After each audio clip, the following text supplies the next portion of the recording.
Hello, hello, hello. Today I have the box all taped up with masking tape. And this is the box. It is Power Extra. I'm not making commercial for anything. I don't even know what that is for. And Power Extra, something Paul bought. But anyway, this is a great box, very sturdy. I don't even need to put a filling material in it. It's very powerful and strong, and Power Extra, and I'm gonna make a Power Extra art dog with this abstract dog. So, and this box from Ozark Trail, I'm not getting paid by those either, for some outdoor equipment. It's a very strong box too, and I'm gonna make a camera stand out of this with my other foam thing. I'm going to put a foam thing right here on the bottom that gives us extra stability, and then I'm going to be able to put my camera right in here, and then I can angle it any way I want to have it angled so it can look at anything that I'm doing here on the table. So for now I have to lean my tablet against this and hope that it will capture what I'm doing here on the table. So that is, and it is kind of moving, but it's okay. So this will probably work. So probably work. I don't know if it will work. Just barely. So now I have the pink Play-Doh, which I already played around with before in a video. I have the white one, which I used yesterday, and also this white one came together with this pale yellow, and it came with the pale purple, and it came with the pale blue. Beautiful, beautiful. So then I have some older ones, but those I filled with, I all filled them with, because I used them already, filled them with the blue generic Play-Doh that I bought as a refill package. So I reuse these containers. They are wonderful containers, particularly for Play-Doh refill, because they're easy to open and easy to store. This one here is a special one. This is the actual original Play-Doh, and this one costs $1, also at the Dollar Tree store, but this one is only 5 ounces, while these here are 4 times 4 ounces. So these are a better deal, but this is the original Play-Doh with the original scent, and I love the original scent. The original scent is something that I never want to miss. It's kind of hard to open, actually, unfortunately. Hard to open. But this is the original scent, and I'm crazy about it. Absolutely crazy about it.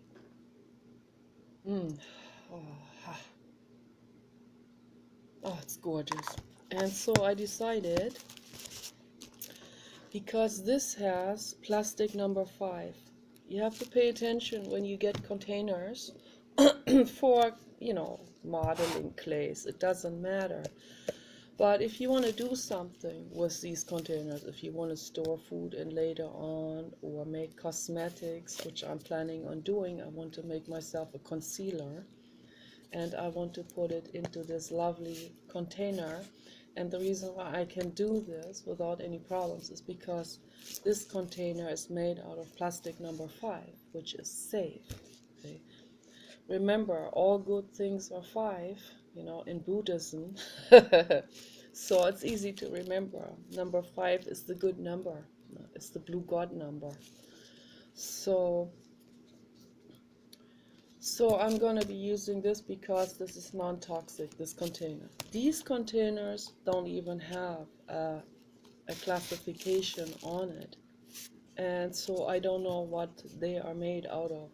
Feels like PVC and different other types of materials. Kind of, yeah, feels a lot like PVC, but there may be other things in it. While this here is a different type of plastic, I can tell just by touching it. So this is also a mix, but this is a safe mix. So this is food safe actually.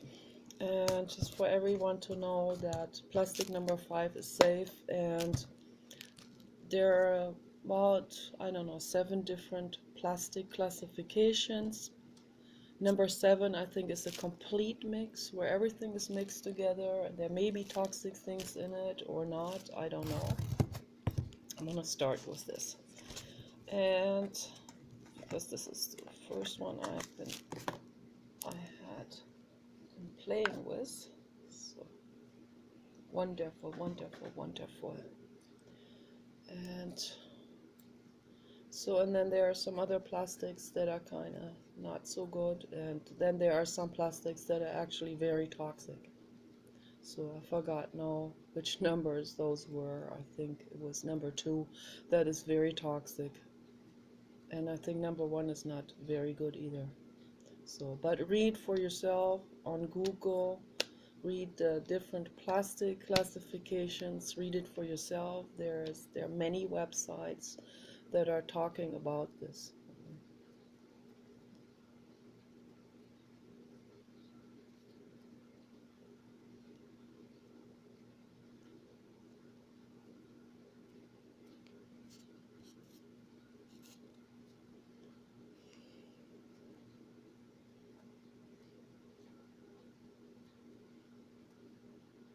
This is so much fun to do this. If you get a box, you know, an old cardboard box, you tape it with masking tape or with duct tape. Sometimes I use duct tape. You know, for this I can use this here. Depends, you know, it depends how rigid they are, and sometimes they are kind of bent by shipment, and then you need duct tape to really close it up well. But this one only required masking tape, which is very cheap. You can get a lot of masking tape for a low price.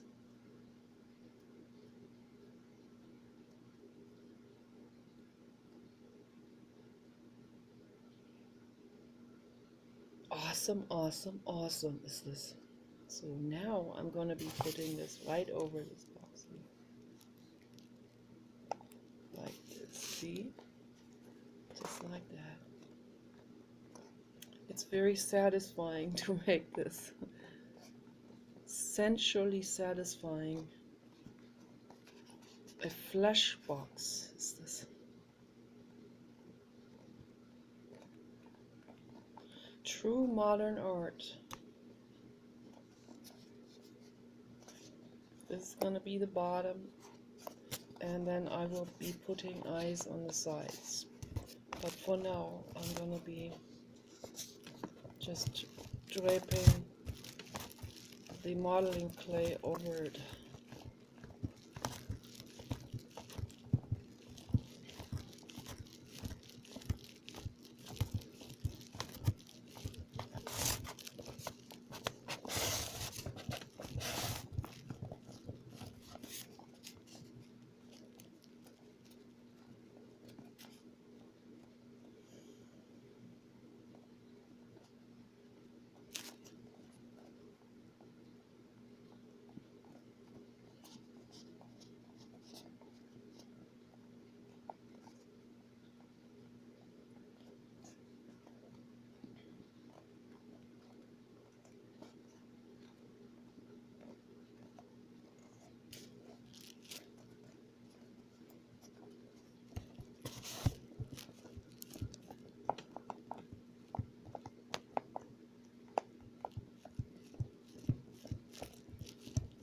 This is amazing. So now I'm going to take out the white that I had yesterday. It's very cold. I have to warm it up with my hands.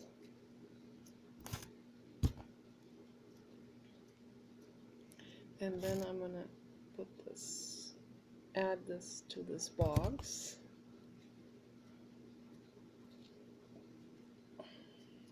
Feels slightly different to the real Play-Doh, just slightly. And I know I could tell by, I was watching a video by Caroline ASMR, and she made a video handling kinetic sand. And kinetic sand, the way it looks to me, it looks like it is kind of related to Play-Doh. It's a related substance, but the difference is it's also a synthetic material, as I imagine. It's not sand. It is a rubbery clay type of material, but it is so elusive and so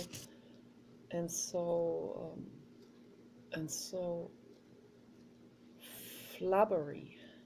It is like more like on the order of slime, but not slime. It is not slimy. Looks dry. It looks like when you scoop into ice cream. That's how it looks like. And a little bit like the Play-Doh, but it falls apart. It doesn't stay cohesive like a dough. So it falls apart and it keeps moving. That's why they call it kinetic. That kinetic means moving, self-moving. So if you stir it up, it keeps moving for a while, moving its grainy type of looking structure around for quite a while after you knead it. So, and it doesn't stay in one shape, of course. You can't make something with it. It's just for playing with it, for relaxation, which is nice to have. I had lots of slime in the past, and blue slime and stuff, and pink slime, and I loved the way it looks. I always loved the way it feels. I don't know what happened to them. I think I gave it away or something. So, but I can't make anything with it. I'm gonna have to separate this. I can't make anything with these things. They are fun, but I prefer to have stuff that I can actually make a sculpture with.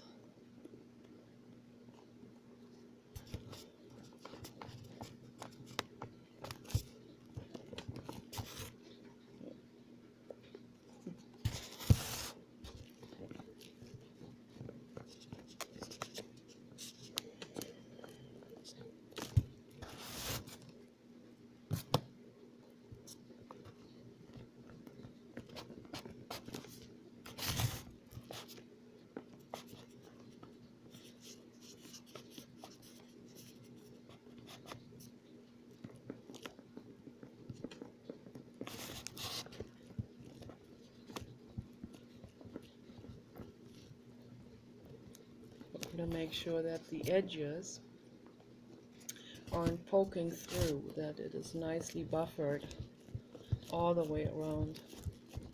That's how I love it. And I love the way the fingerprints look in it.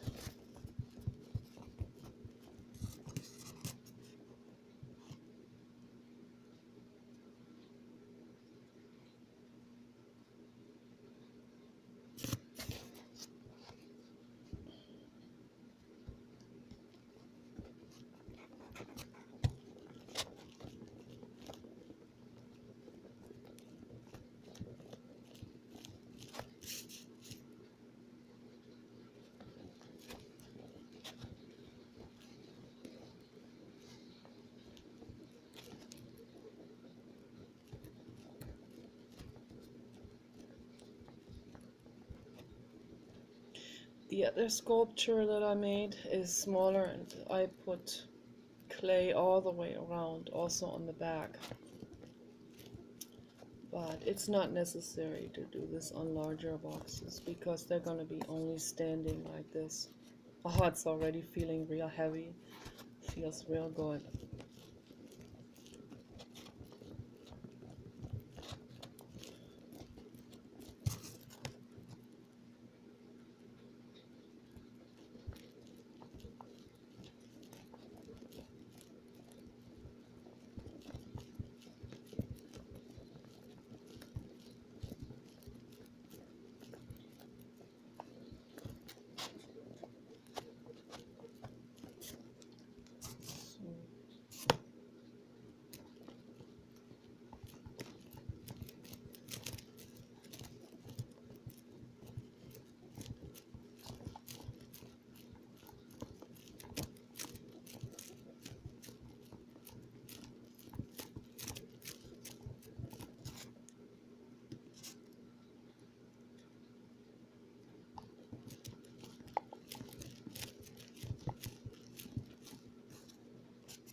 So I see that this is not enough clay.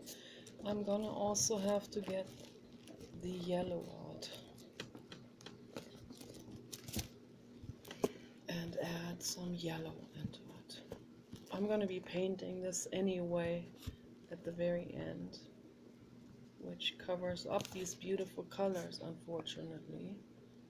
But I assume that this is probably gonna be doing the cracking again, like in Death Valley.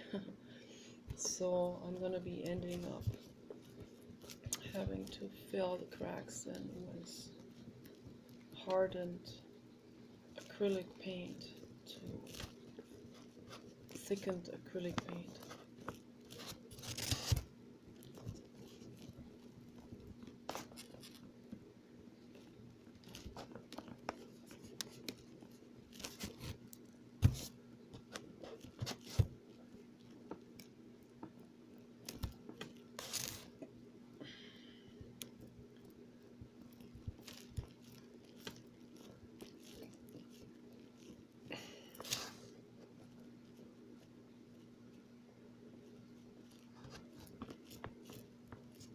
And I'm doing this here on, as you can see, I do it here on a styrofoam board that I have already partly painted.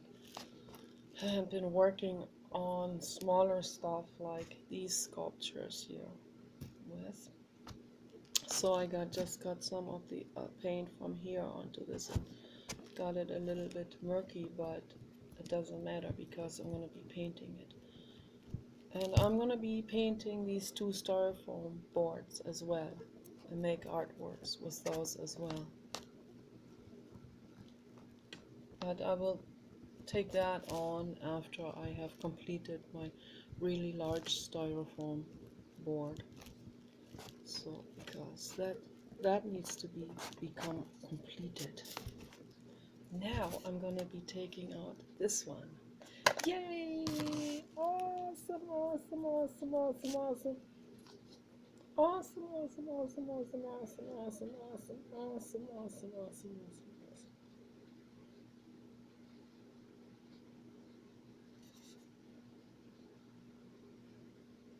A pale yellow. Awesome. Oh, it smells good. Oh.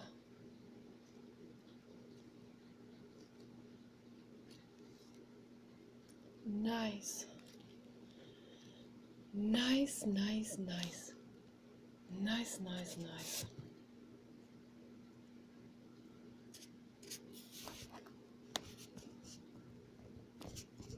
It's really good together.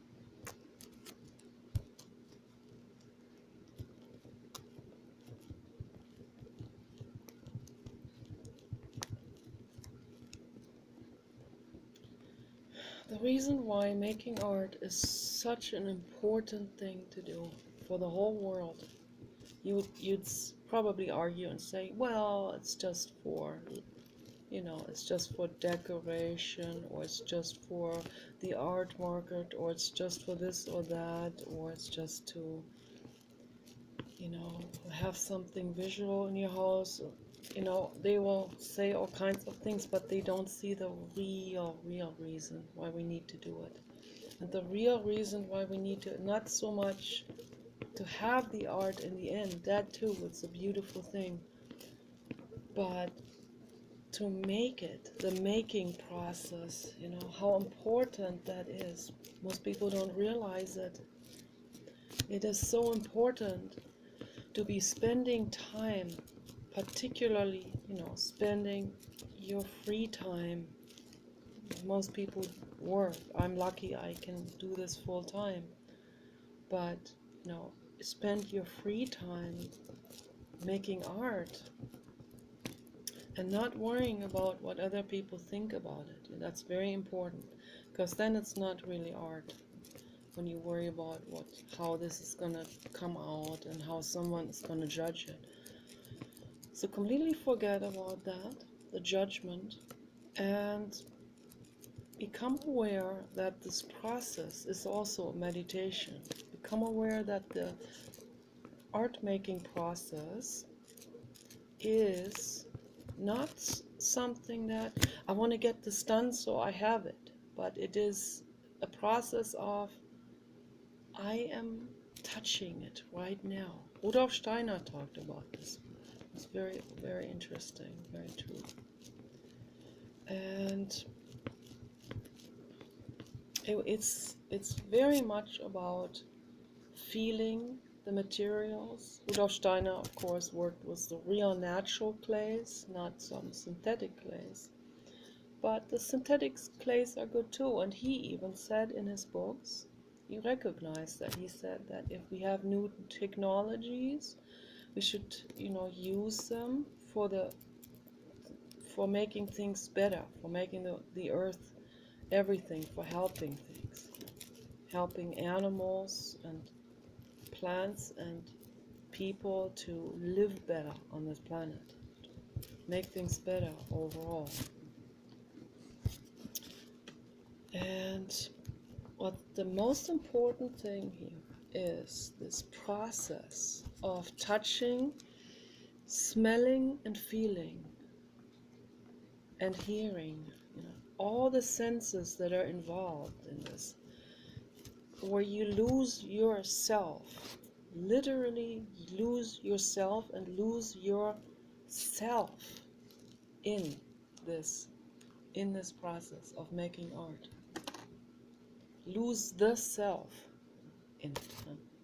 That is so critically important that we do this, because when we practice this every day, at least an hour of losing yourself, your actual self, your ego, your identification, whatever, the entire concept of I, this me versus someone else, me different from someone else, that is just an illusion. It's called Maya. It's just a concept.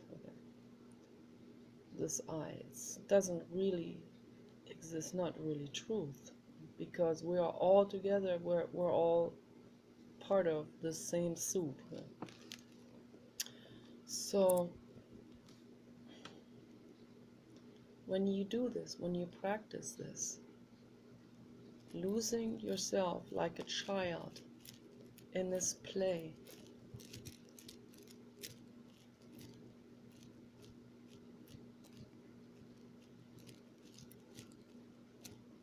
in this material, in this color, in the way it feels. Like when you dive into an ocean, in that moment, you're not thinking about you. And if you are, then you're not enjoying the ocean fully. So, when I dive into an ocean or into a hot springs or the jacuzzi, then in that moment, it's this you know, this moment. It's this moment of letting go of the self and jealousy or whatever, you know, worries about what other people think. All of this where the self is involved, then let's go. And that's the only way we can even enjoy something.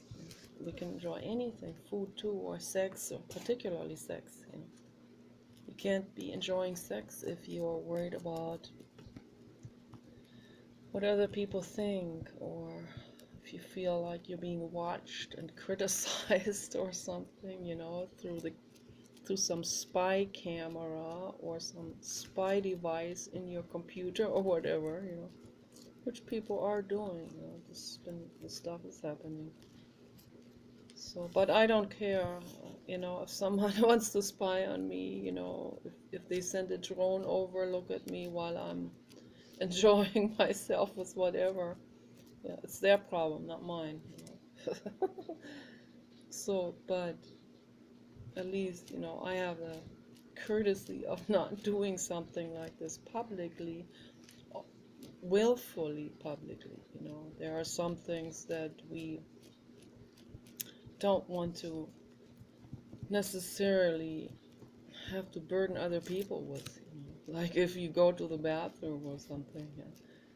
Something that is very intimate and very, very physical. You know, we don't want to burden other people with it, so, for many different reasons.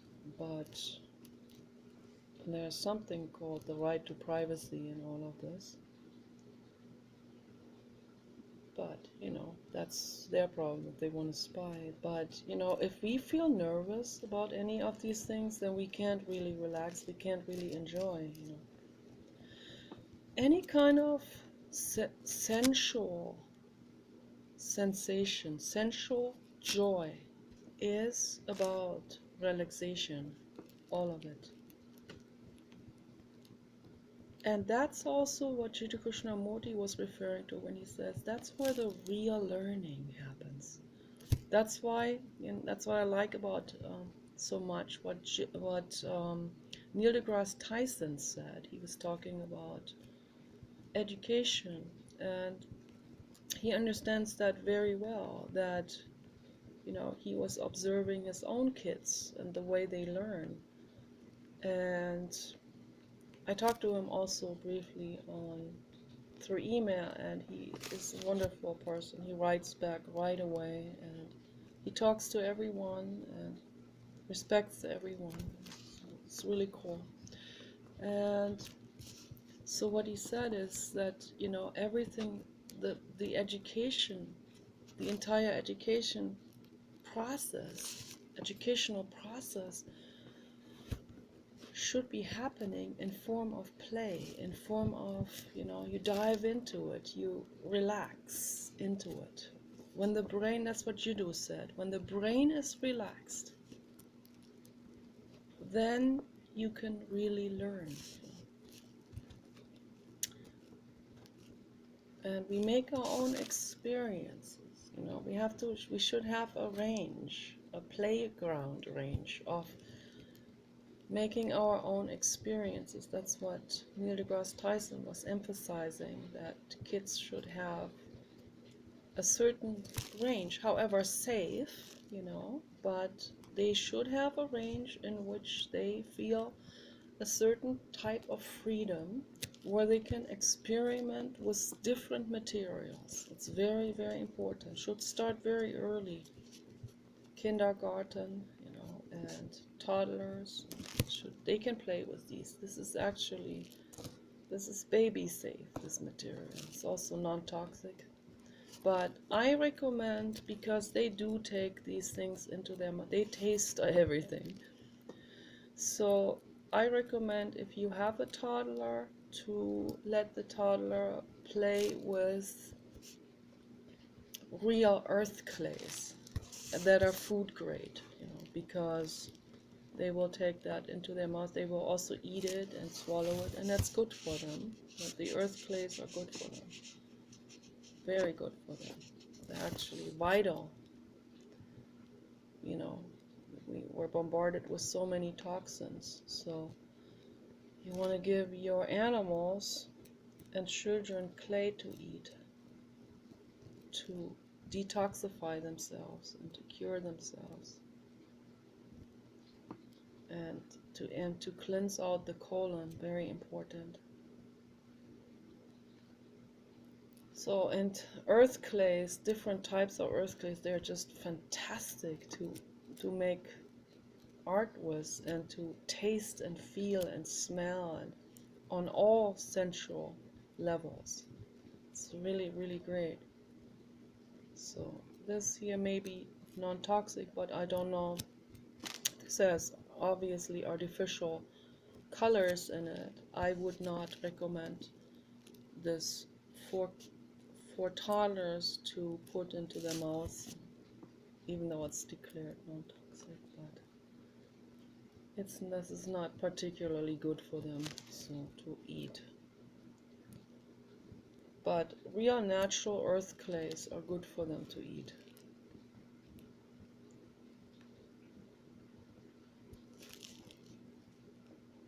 We want to make the world a better place. It starts with your children and your way of educating them and all of this. It starts with us not having kids in the first place. That'll be better, the better solution.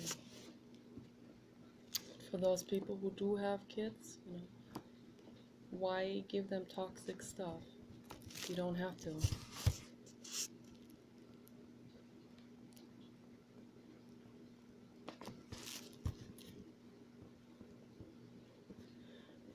And let all the beings that are there already, let all of them detox and eat healthy food and nourish themselves, nourish their bodies. Yes, an eye. Nice and protruding.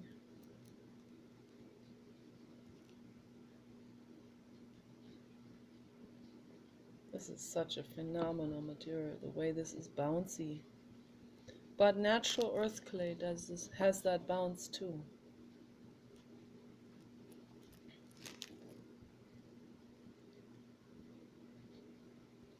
My dream is to have a firing kiln. You know, they're called firing kilns. They are ovens for hardening earth clay, making, you know, terracotta material out of it. You know, when the clay goes in the oven and gets fired, basically, you know, it's a very, very strong fire, very, very high heat, and it crystallizes, and the color changes from gray to reddish, and that's what they call the terracotta color.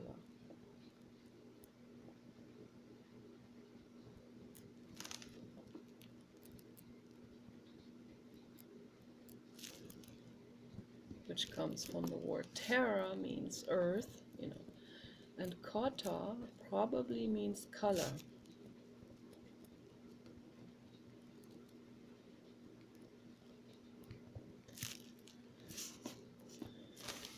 So an earthian becomes like an earthian rock.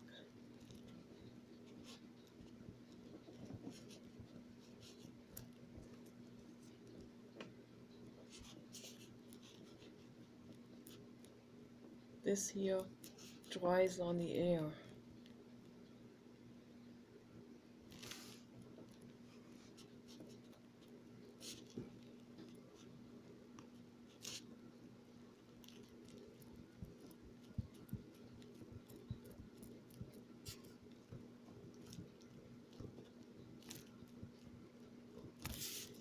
Awesome.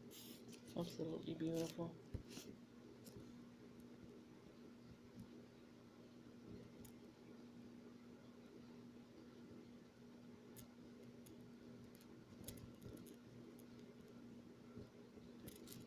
Okay. On to the other side.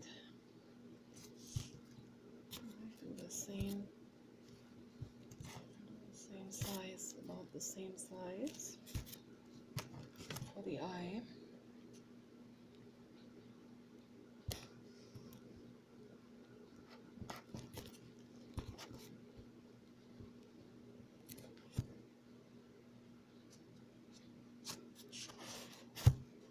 This is always tricky because now I can't turn this down like this, and I can't lean this on the styrofoam boards, because then I would be squishing in the eye that I just made on the other side. So now I have to kind of work like this here.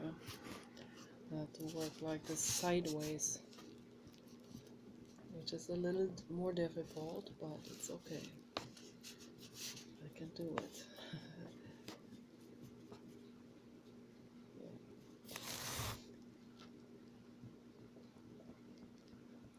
You can make anything like this. You can, you don't have, it doesn't have to be perfect.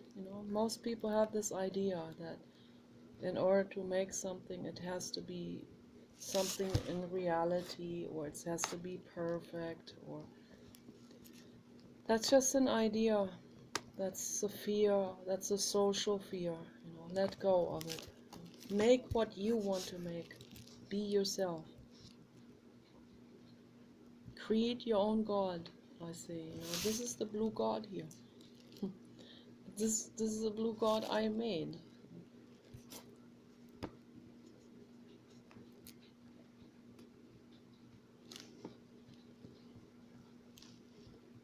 It shows itself in this shape. It's also the infinite cosmos showing itself in this shape. It can show itself for you in a different shape.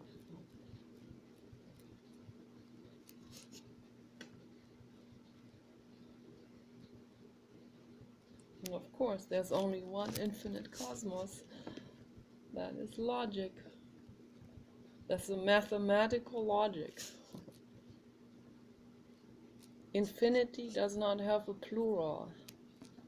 It is a singular. It is one matrix soup.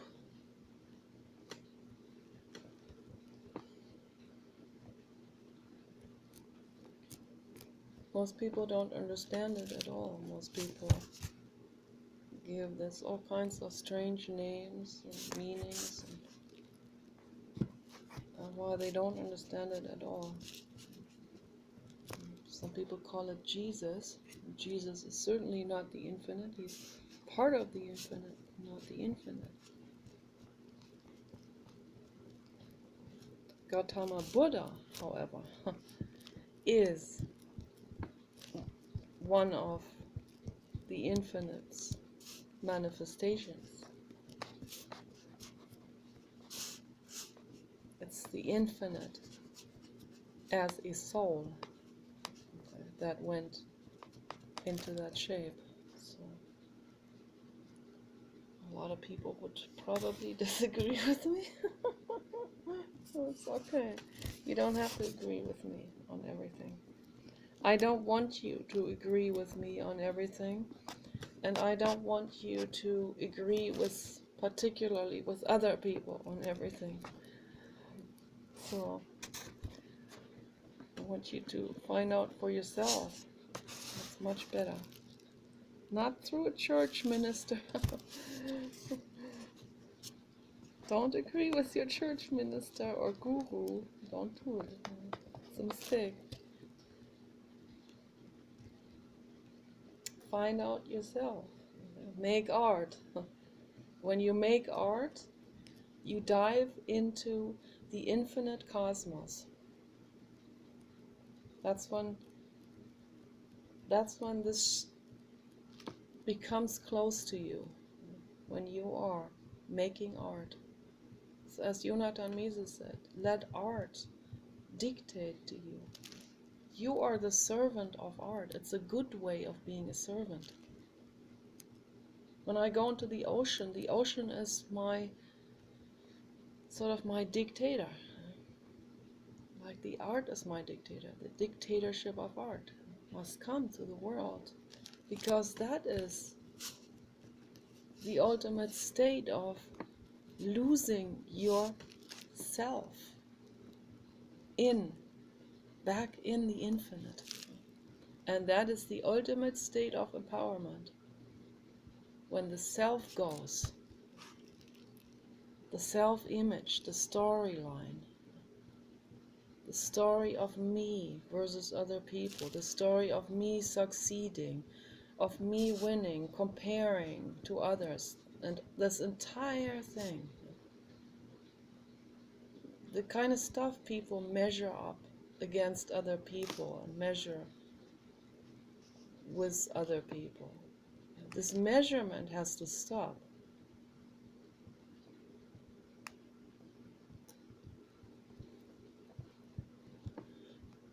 Make art and you make love. Art is lovemaking. This is lovemaking here, in the true sense, not sexual. This is non-sexual lovemaking, and it is wonderful. And if we can have sex in the sense of really feeling compassion for that other being that we have sex with, I'm not talking about animals. I'm talking another human. I don't want that. I don't want to burden animals or children. Don't do that with animals and children. So I mean, with another adult, consensually, when there is real love involved, when you feel something for that other living being. That is a wonderful thing. I have never experienced that my whole life. It's always been, for me, it's always been separately. And usually when I was with a man, I was nervous, and I was feeling self-conscious, which made it so I couldn't fully relax. That happens to a lot of women. Many people don't talk about this because it's too embarrassing for them. This is a terrible thing that something like sexuality has been put into a shame folder by humans. That's another terrible thing. Religions have greatly contributed to this misunderstanding over the centuries. It's just like eating, it's just like sleeping or breathing. It's a necessity of the body. Dr. Scholz talks about this very well. For example, it's an important thing to do. It's also part of detoxing. So, but what has been made out of sexuality? Out of that activity, what has been made out of it? I mean, the neurotic stuff that has been made, interpreted into it.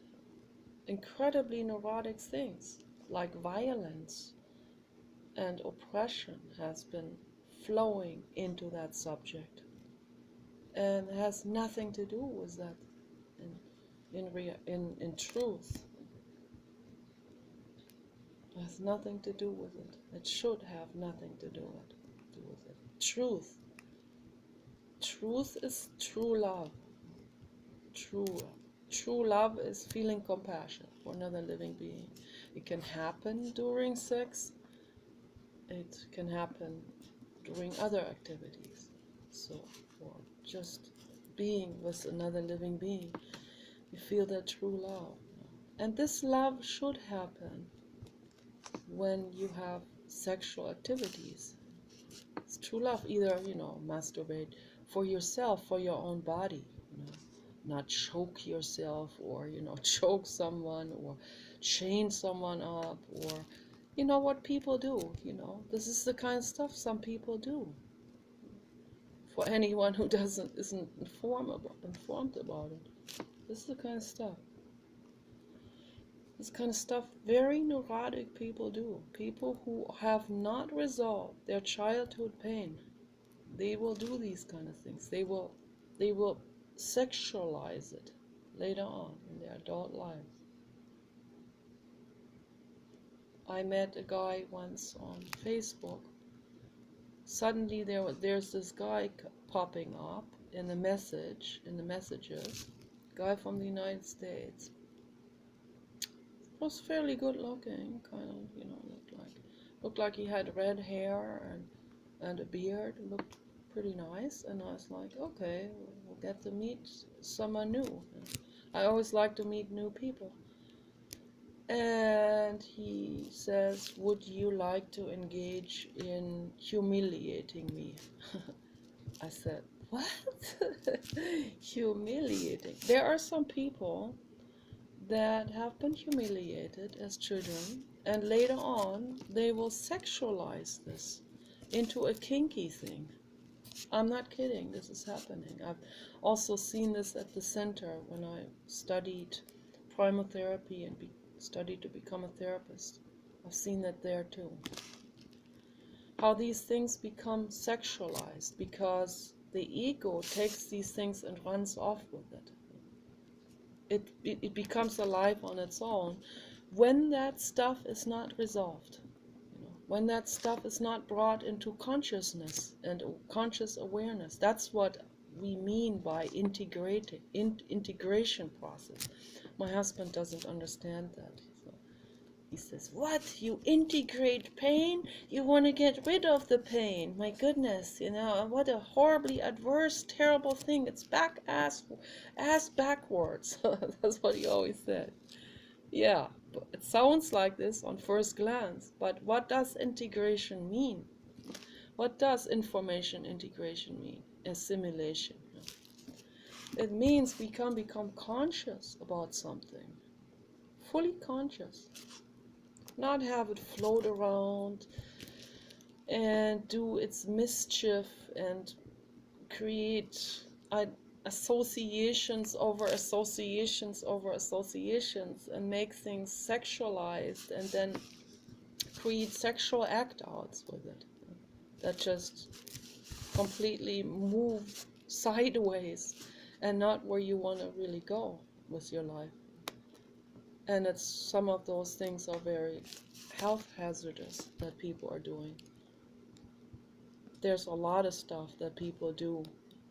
That's the class 4 experience, according to Tony Robbins. Something that doesn't feel good, isn't good for you, isn't good for others, and doesn't serve the greater good. That is practiced a whole freaking lot on this planet. You'd be very, very surprised. And no, it's not the work of demons. Some Christian will say, these terrible. And then when the Christians say that's demons, then it even becomes mystified and glorified, because some people then will go, yeah, right on, I am naughty. And then it becomes, see, this is yet another self-image. I see this happening over and over, and that's what the ego does. It just loops and loops and loops from one thing into another, from one act out. A thought can be an act out. From one attitude of an act out to the next. Then it becomes something like an offstandishness. Da da da da da da. I am naughty. That's another self-image, or I'm not gonna play your game. I'm gonna play my own neurotic, twisted game. Yay! It's just another neurotic, twisted game. Yeah. So if we want to heal this, we have to become aware. And yes, it ain't feeling so good. It ain't feeling so good if suddenly you realize, man, this act out that I have been doing, whatever they do. Let's say the guy ties up his wife with handcuffs uh, then realizes this all comes from his childhood. This is a childhood pain that is completely, has gone completely unconscious, been hijacked by the ego, and taken on a life on its own and sexualized itself into some kind of pleasure game. Yeah, that's what's going on. That's what humans are doing.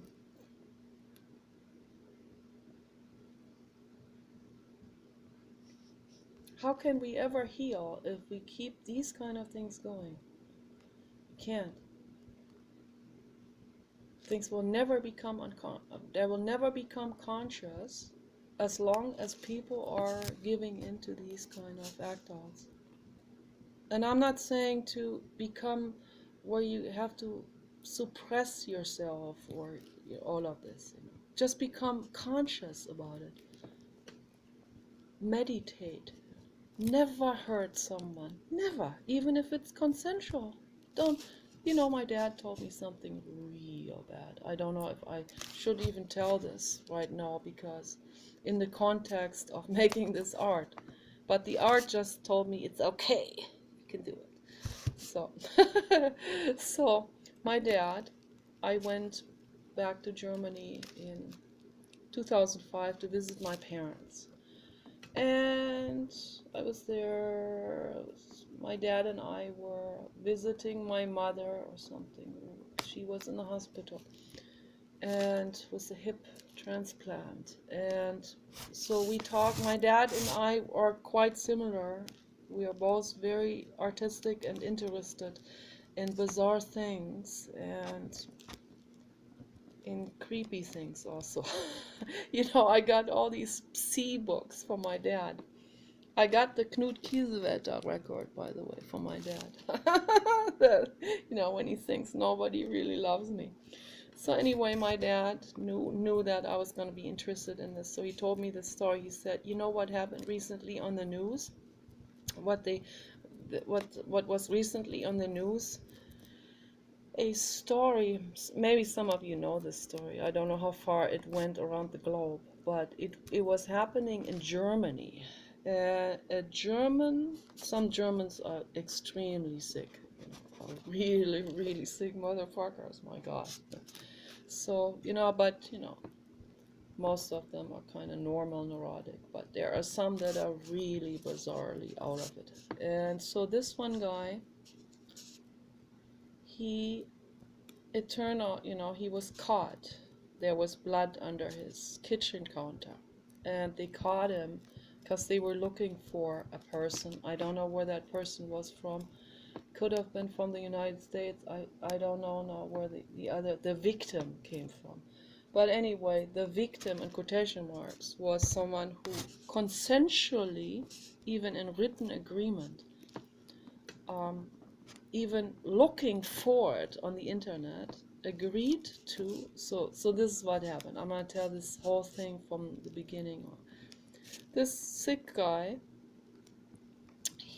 many years ago, he put out an ad somewhere. I don't know where it was. Maybe it was some kind of gay. I think it was also sexualized. It was like a gay type of thing, I'm not saying this is gay, and that, being gay is a good thing. No, this happened to be also a gay type of thing. It was some kind of gay men's community or something with some extra kink in it.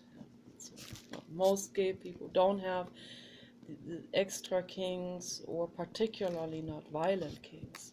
But I fully support the gay community. So, but this particular gay thing, gay club or whatever that they belong to, that had to do with really heavy kinky stuff. And so this guy was actually, he had an ad, and he was looking for a partner from anywhere, male partner, who would agree, in written form, really officially agree to him And he thought this would make it legal somehow. He must not be very informed about the law worldwide or ethics at all. So that's how far the ego always takes these things. The ego makes people totally lose completely touch with reality.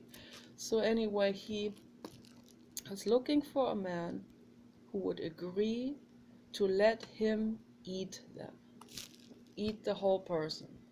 And they will start with the penis. So that's why, it is a kinky thing, because it was sexualized and, had to do with gay kind of club, sado club type of thing.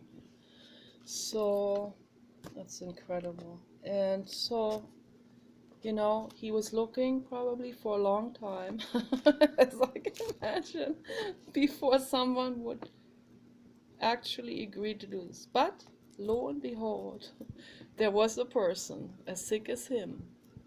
It's just mazo, same as sado. It's the same. It's just a different side of the coin. It's the same coin. So he found his mazo mate. Mazo mate came traveling around the whole globe to meet him. I don't know where it was, in Gelsenkirchen, Bavaria, or whatever. And they two met up, and he gave him his agreement. They partied, probably had sex, and then they went to work. They went for what they were planning on doing. So first, the sadhu guy cut off the penis of the mazu guy, fully conscious, everything. And then both of them ate that penis. I hope no kids are listening to this. Yeah. But if you do listen, maybe it will get censored. But I want people, I'm sorry, but I want people to become very, very acutely aware of how far the ego goes. The ego will never stop at anything if these things don't become conscious and integrated into consciousness. If this stuff from childhood does not become conscious, the ego will completely run off with it. And this is not the only thing this is not the only example. There are billions of examples that are dealing with this kind of stuff, with this mechanism in general, not just in terms of sexuality or kinkiness or masochism, but also, with corporatism. How far corporatism and corporate greed goes if these things from childhood don't become integrated. That's what I want people to become. Don't get hung up now on this particular story. People always like to get hung up on this particular story. Then it has this shock effect, and this, which is another act out. It's just another. Be careful. You guys gotta really observe your own minds. Is this becoming a shock effect, or are you getting mesmerized with the story, or is this a thrill that gives you an adrenaline rush? You ask yourself these questions, and go into meditation and find out what it is about your childhood, and make the connections. And if tears come up, I'm telling you, you have to cry. That guy that did that sadhu guy, the mazu guy doesn't live anymore naturally. He gave his life to the sadhu guy. So little by little, they ate his body, but it started with the penis, then probably the arms, then the legs. He fed that to him, his own body, his own meat. I don't know whether he ate it raw or cooked it. And eventually, he I don't know, cut the head off, or eventually ate so much of that person that he obviously bled to death, or where the organs fail at some point. So, yeah, this is a shocker. That's disgusting. It's a shocker. And the ego can easily run off with it and make this into, this is thrilling or something. But what I'm trying to say here with this story is we have to become aware, and anyone who says, oh, people are good, or, I don't want to hear that anymore. That's another self-appeasing lie. My mother always, it feels better to think people are good. I'm not even saying they are good or bad. I'm not even talking about this. We need to also get away from this entire measurement and this entire labeling. But it's obviously very bad what a lot of people do. I'm not saying they themselves are, what I'm trying to say is, because I do feel sorry for all of these people.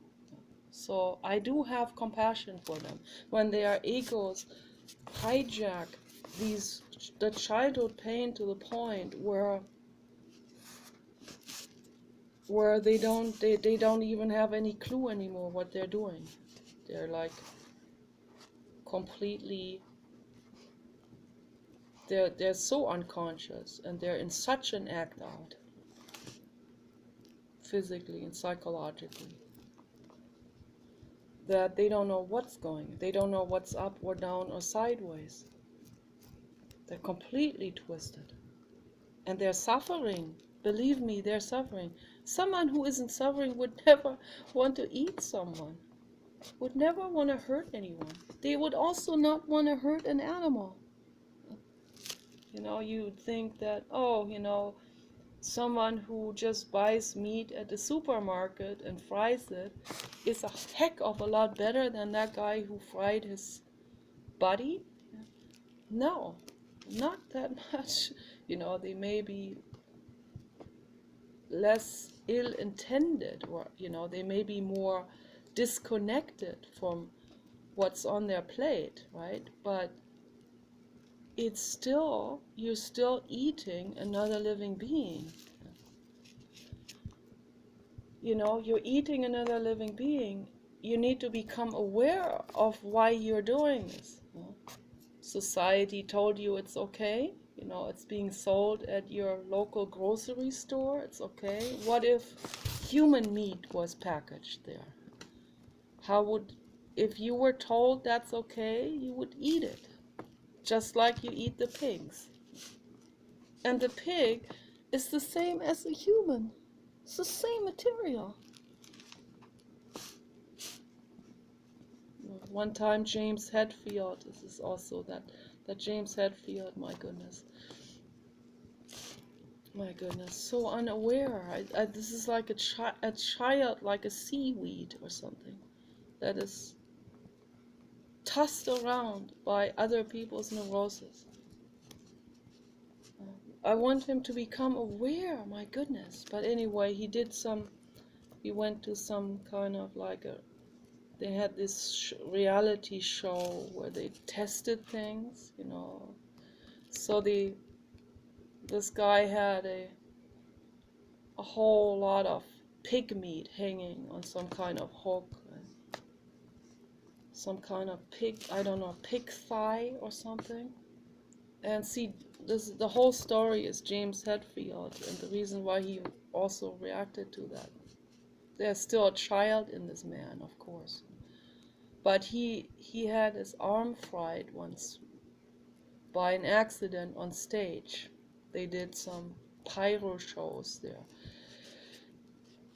And so when he saw this reality show, libertarian, big fat meat eating bald guy torching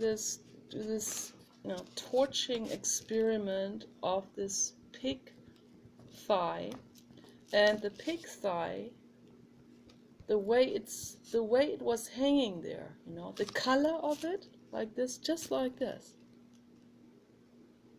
same color, Same material, same skin. That's when James Hetfield had an ungood feeling in his stomach, and suddenly something from much farther away spoke to him and said, "This is your arm hanging there.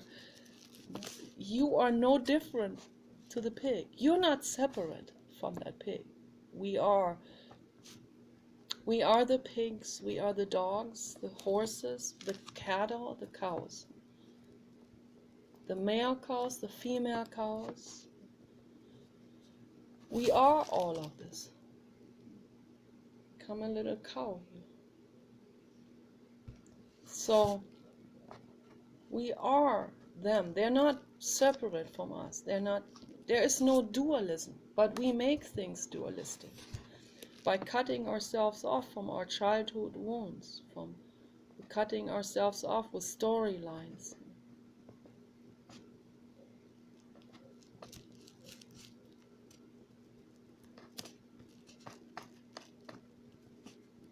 It's not that much more gruesome, actually. If we look at it from a wider perspective, we see that guy being roasted or eaten, cannibalized. It's the same thing as eating a pig or a cow or a dog or a horse or a whale or dolphin. Dolphins and whales, they're even more sentient than us mammals here on Earth, on land. I heard that some octopus are even as sentient as whales. So it's all a thing about knowledge. It's all a matter of knowledge. Some people want to stay ignorant because they don't want to. It's just too much trouble for them to make adjustments in their lives. Or for most people, it'd be too much trouble to have the guts to stand apart from society and say, particularly for a guy like James Hetfield, who has the self-image of being the tough macho guy, the tough Viking. Be a man. That's what his dad told him, his asshole dad, who's also a victim of society. I have a right to talk about this because these things need to become exposed. This thing needs to be discussed. I'm not judging. I'm not making fun of anyone. I'm not slandering anyone. I am bringing awareness to the world about these things. And if James Hetfield hears this and takes offense, I want him to know that I make these videos and I talk about him because I care. I also care about him. I care about all of you. All. About every living being. You are not different from the pig. Okay? You are not separate. That's what the Buddha also always pointed out. And then what happens? The Buddhists later on, including the Dalai Lama, totally misconstruct this entire thing, what the Buddha said. Didn't even understand it. Then the Dalai Lama goes and says, I don't even want to, I'll put the link under the video. I still have it on my clipboard. I mean, look and see for yourself, Don't ignore these things just because it's the Dalai Lama. Then we're making the mistake again of falling back into worshipping someone. Don't do it. Think for yourselves and know. And don't do it because the Buddha said it, or because this person or that person said it. Find out for yourself whether this is true. And it is true. We are not separate from other living beings. I am you and you are me, says the cow. And don't eat yourself and don't eat me, says the pig. And the horse says, I want to be free, free and happy. And I want to be grazing on the lawn. I don't want to be serving anyone.